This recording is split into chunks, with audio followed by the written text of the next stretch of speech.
Abdurrahman bin Hasan rahimahullah Durar-ı Seniye'de buyurur ki: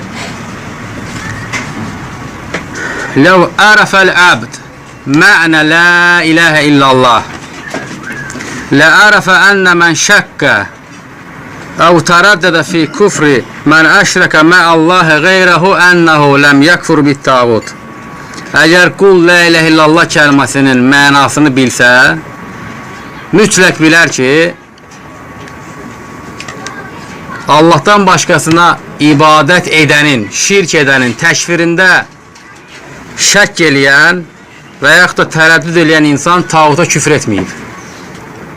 Əgər bir insan la ilahe illallah kəlməsinin mənasını haqqı ilə bilsə, mütləq bilər ki, kim şirk edənin təkfirində tərəddüd edirsə və yaxud da şək edirsə, həmən insan tağuta küfr etməyib.